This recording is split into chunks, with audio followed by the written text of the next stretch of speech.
session d'information sur la télévision Al-Fouda. Au sommaire de ce journal, le mouvement sunnite du Burkina Faso s'engage pour l'éducation avec un bloc R+D en cours de construction. Les centres Nourul Iman de Kalgoné et les centres au sein duquel ce joyau verra le jour et dont les premiers responsables du mouvement sunnite ont visité ce vendredi. Le top du départ de la 9e édition de l'enseignement des règles religieuses a été appelé Moutoun Ilmiya, a été donné le lundi dernier.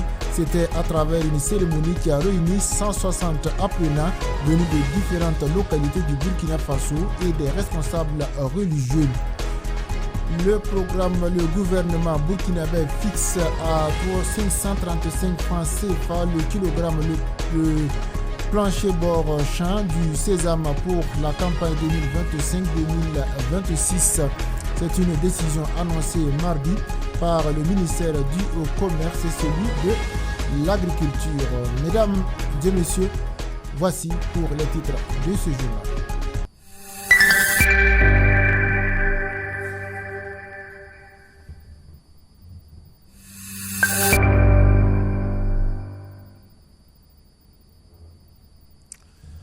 Le docteur Mohamed Ishaq Kindou, accompagné d'autres responsables du mouvement sunnite du Burkina, a effectué ce vendredi une visite de terrain au centre Nourul Iman à Ouagadougou. L'objectif de cette visite était de constater l'avancement des travaux de construction d'un bloc pédagogique de type R+2 actuellement en cours d'édification. Sur place, la délégation a échangé avec les responsables du chantier, évalué le niveau d'exécution des travaux et réaffirmé la volonté du mouvement sunnite d'accompagner le renforcement des infrastructures éducatives. Mohamed Issa Ouadgo y était pour le reportage.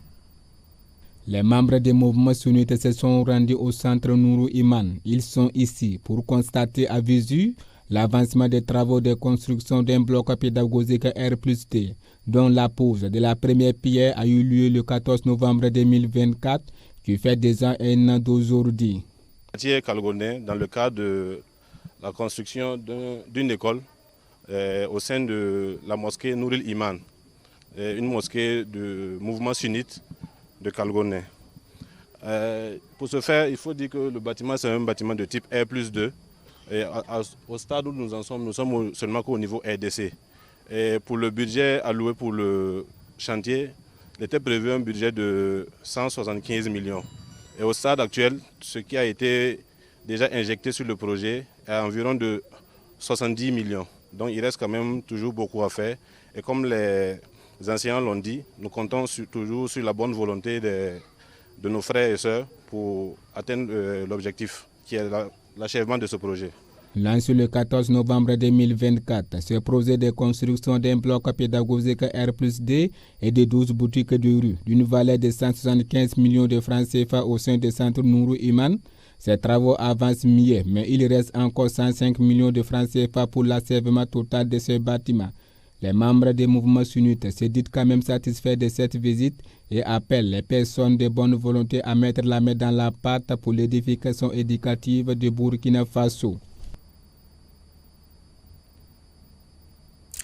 Le lundi 10 novembre 2025 à Ouagadougou, le promoteur Dr Tidiane Ouedraogo a procédé au lancement officiel de la 9e édition de l'enseignement des règles religieuses appelée Moutoun Ilmiya. Cette initiative qui vise à renforcer la connaissance des textes et des pratiques religieuses a réuni 160 apprenants venus de différents horizons. Avec cette 9e édition, le programme Moutoun Ilmiya continue de s'imposer comme un cadre de référence pour la formation religieuse et la diffusion des valeurs de paix et de tolérance. Le gouvernement burkinabé a fixé à 535 francs CFA le kilogramme le prix plancher à bord champ du sésame pour la campagne 2025-2026. Cette décision annoncée ce mardi par le ministère du Commerce et de l'Agriculture vise à garantir une rémunération équitable aux producteurs et à stabiliser la filière. Selon les autorités, ce prix tient compte des coûts de production et de l'évolution du marché international. Il servira de référence pour les transactions entre producteurs et acheteurs au niveau national. Les différents acteurs de la filière sésame connaissent désormais le prix plancher bord champ du kilogramme de sésame au titre de la campagne de commercialisation 2025-2026. Un prix étudié qui permet à chaque maillon de la chaîne de tirer son épingle du jeu pour l'épanouissement de la filière sésame au Burkina Faso. Après avoir donc concerté l'ensemble des acteurs, le gouvernement a fixé ce prix-là à 535 francs pour le kilogramme de sésame au cours de la campagne agricole 2025-2026. Cela sous-entend qu'aucun acteur du marché n'a le droit d'acheter le produit à moins de 535 francs. Mais cela n'empêche pas qu'on puisse acheter le produit à 1000 francs, à 2000 francs, à 3000 francs sur le marché. Ce qui est attendu en termes de devises pour le Burkina Faso au cours de cette campagne, c'est pratiquement une quarantaine de milliards qui vont donc revenir en termes de devises au pays. L'annonce de ce prix plancher est une bouffée d'oxygène pour les acteurs pour qui le gouvernement œuvre à créer les conditions d'un développement harmonieux de la filière sésame. Parce que d'habitude, les gens font ce qu'ils veulent. Mais comme ça, c'est un prix à ne pas dépasser. Et c'est ça que l'État a dit. Que si on attrape quelqu'un qui vient payer le sésame en dessus, c'est lui qui a cherché. C'est 535 francs le kilo, partout au Burkina Faso. C'est une bonne chose pour les trois maillons, la production, la commercialisation et la transformation. Au dire du Conseil burkinabé des filières agro-pastorales et halieutiques, on note cette année une amélioration de la production du sésame de 56% par rapport aux deux dernières campagnes. Une performance à mettre surtout à l'actif du gouvernement à travers l'accompagnement technique, matériel et financier au profit des acteurs. La Sonabel franchit un pas important dans sa transformation digitale.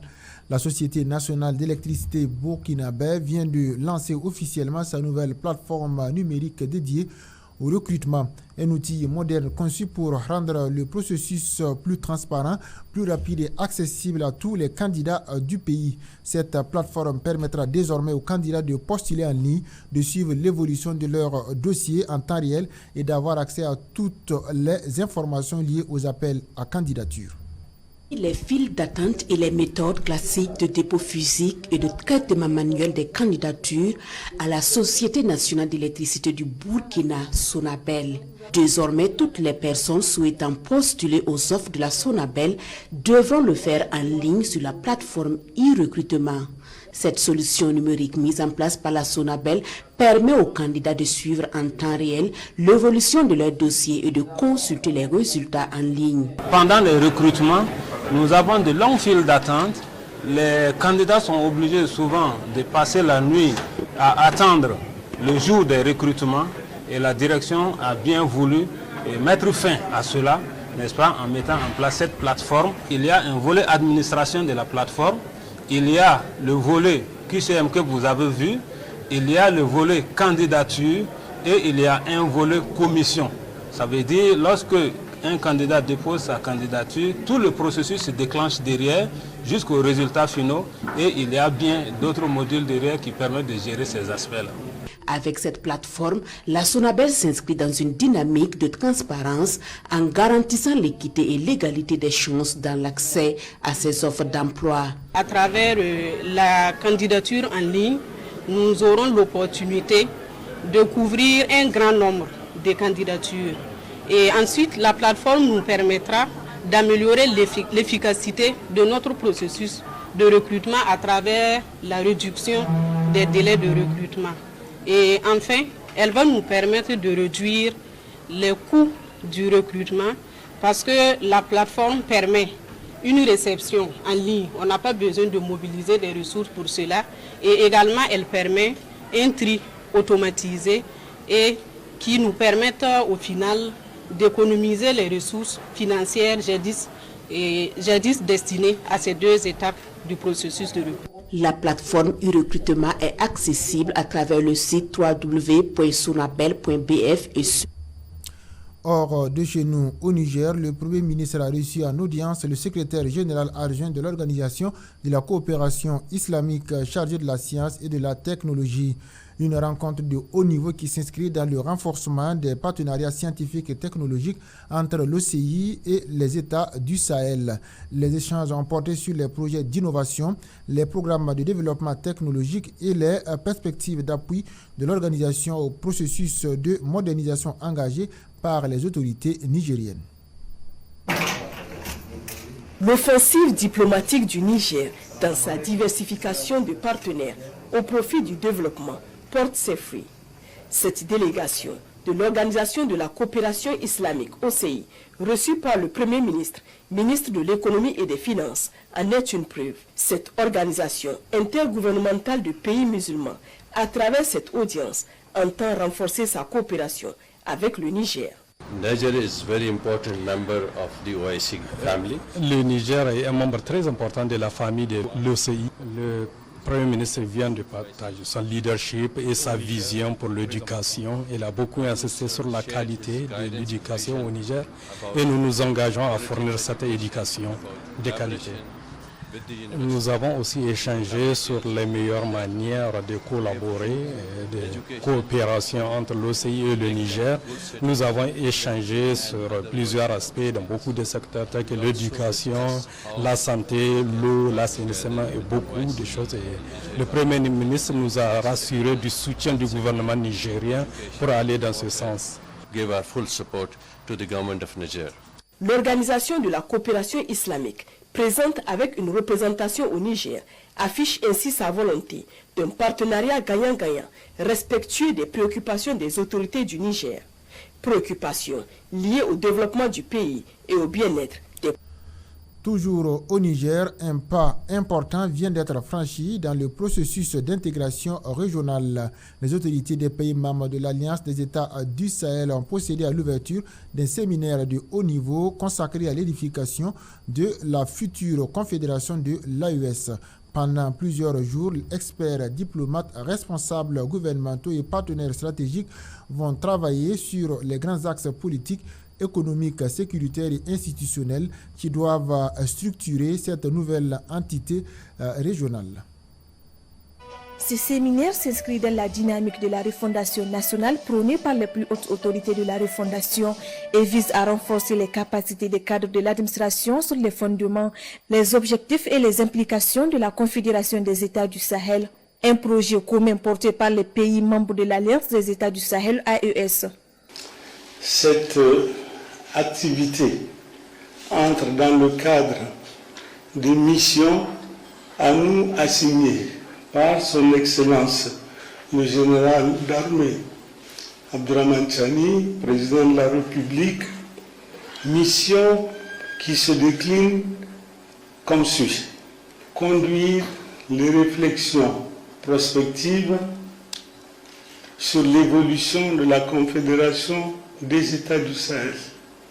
Deuxièmement, proposer les mesures et actions à entreprendre dans le sens de l'opérationnalisation de la Confédération.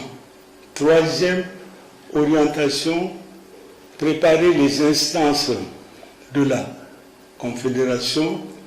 Quatrième orientation, proposer, contribuer à la sensibilisation sur la finalité même de la Confédération. En ouvrant ce séminaire, les autorités entendent donner une nouvelle impulsion à la compréhension des enjeux de la Confédération des États du Sahel. Une étape décisive pour bâtir dans le contexte de la refondation nationale un espace sahélien uni, solidaire et tourné vers le développement durable. Avec la création de la Confédération des États du Sahel AES, est née une vision patriotique, souveraine et panafricaniste. Pour la consolidation donc de cette vision, il est impératif de contrer le terrorisme sous toutes ses formes et de garantir le développement de nos pays tout en nouant des relations à travers des rapports bilatéraux et multilatéraux fondés sur de nouveaux paradigmes. Au cours des travaux, les participants ont assisté à la présentation de plusieurs communications portant notamment sur les enjeux politiques et institutionnels de la Confédération, les mécanismes d'intégration économique et sociale et la contribution de chaque département ministériel à la réussite de la refondation nationale dans ce nouveau cadre sous-régional. Dans une déclaration exclusive à la chaîne Al Arabiya, les autorités maliennes ont démenti catégoriquement les rumeurs faisant état d'un blocus de la capitale Bamako. Le gouvernement a assuré que la situation est stable et que le pays se porte bien et reste sous contrôle, appelant donc les citoyens à ne pas se laisser entraîner dans des informations malveillantes cherchant à semer la confusion et troubler la sécurité. Ces déclarations interviennent après une large diffusion sur les réseaux sociaux de vidéos et d'images évoquant des mouvements militaires autour de la capitale. Les autorités ont en revanche insisté sur la vigilance des forces armées et la poursuite de leur mission pour protéger le pays et préserver son intégrité territoriale.